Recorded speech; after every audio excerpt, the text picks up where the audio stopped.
ఆంధ్రప్రదేశ్ రాష్ట్ర deputy CM Pawan Kalyan గారు నిన్న హైదరాబాద్ కేంద్రంగా పత్రికా విలేకరుల సమావేశం ఏర్పాటు చేసి విలేకరులు అడిగినటువంటి ప్రశ్నలకు సమాధానంగా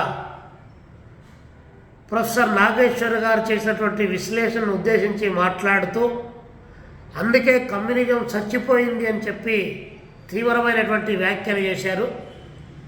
ఈ చౌకబారు వ్యాఖ్యలను భారత కమ్యూనిస్ట్ పార్టీ ఆంధ్రప్రదేశ్ రాష్ట్ర సమితి తీవ్రంగా వ్యతిరేకిస్తూ ఉంది.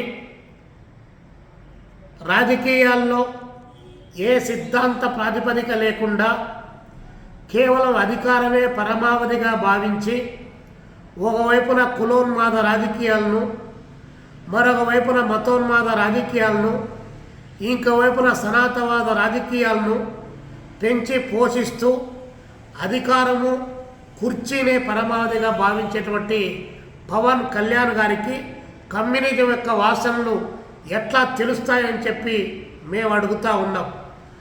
మీలాంటి ఊసరవెల్లి రాజకీయాల్లో ఉండడం తెలుగు ప్రజల యొక్క దౌర్భాగ్యంగా భావించాల్సిన పరిస్థితి ఈరోజు రాష్ట్రంలో కొనసాగుతూ ఉంది. ఎందుకంటే మీరు భగత్ సింగ్ అన్నారు, అదేవిధంగా అల్లూరి సీతారామరాజు అన్నారు, మరొక పద్ధతిలో చెగువేరా అని చెప్పేసి మీరు ప్రచారం చేసుకున్నారు. మీరల్లో భగత్ సింగ్ని గురించి కానీ, చెగువేరాని గురించి కానీ, అల్లూరి సీతారామరాజు గారి గురించి కానీ మీకు తెలిసి ఉంటే, నిజంగా మీరు అధ్యయనం చేసి ఉంటే, వారి త్యాగాలు మీకు తెలిసి ఉంటే ఈరోజు ఈ విధమైనటువంటి వ్యాఖ్యలు మీరు చేసేవారు కాదని మేము అనుకుంటా ఉన్నాం. కాబట్టి ఏ సిద్ధాంతం లేకుండా అధికారం సంపాదించడమే ప్రధాన లక్ష్యంగా ఉన్నటువంటి మీకు కమ్యూనిజాన్ని, కమ్యూనిస్టు పార్టీలను విమర్శించేటువంటి నైతిక అర్హత లేదని చెప్పి తెలియజేస్తూ ఉన్నాం. ఏ ఎండక గొడుగు పట్టి ఏ రోడ్డుకాడికి పోయినప్పుడు ఆ రోడ్డుకాడ ఆ పాట పాడేటువంటి నైజం కలిగినటువంటి మీరు కమ్యూనిస్టు పార్టీని, కమ్యూనిజాన్ని అవహేళన చేస్తూ మాట్లాడడం ఏ మేరకు భావ్యమని చెప్పి ఈ సందర్భంగా అడుగుతా ఉన్నాం. కమ్యూనిజం అనేటువంటిది మీరు తీసేస్తేనో, లేదా మీరు నమ్ముకున్నటువంటి ఆర్ఎస్ఎస్, బీజేపీ, అమిత్ షా ఎజెండాను మీరు మోస్తున్నటువంటి మీరు చెప్పితేనో కమ్యూనిజం అనేటువంటిది ఈ దేశం నుంచి, ఈ ప్రపంచం నుంచి తుడిచిపెట్టుకొని పోయేటువంటి సమస్య లేదు. కమ్యూనిజం అనేటువంటిది ఫీనిక్స్ పక్షి లాంటిది. కాబట్టి గుర్తుపెట్టుకోమని చెప్పి పవన్ కళ్యాణ్ గారికి హెచ్చరిక చేస్తా ఉన్నాం.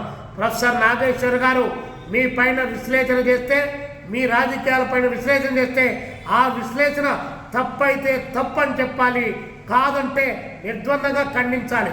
అలా కాకుండా రెండు ప్రాంతాల మధ్య ఈరోజు వైరాన్ని పెంచి పోషించే పద్ధతిలో మాట్లాడమే కాకుండా ఈరోజు ఎవరు మా పైన మాట్లాడినా కూడా భౌతిక దాడులకు దిగుతామని చెప్పి ప్రజాస్వామ్యంలో కళ్ళపల్లి మాటలు మాట్లాడతారా?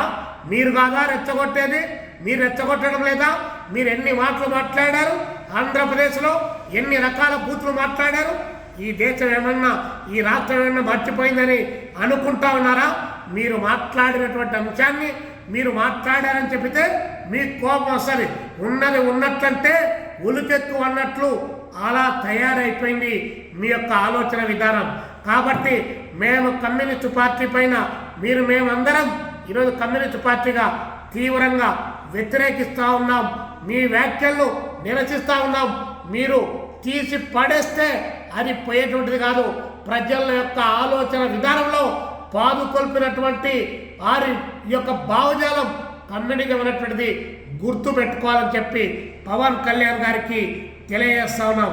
కాబట్టి అభ్యుదయవాదులు, మేధావులు ఈ దేశంలో కమ్యూనిజం బలహీనపడితే ఏమి జరుగుతుందని చెప్పి ఒకవైపున విశ్లేషణ చేస్తే మీరు అందుకే పతనమయ్యారని చెప్పేసి మీ ఫ్రస్ట్రేషన్లో ఏమంటే మాట్లాడడం సరైనది కాదని చెప్పి పవన్ కళ్యాణ్ గారికి తెలియజేస్తా ఉన్నాం.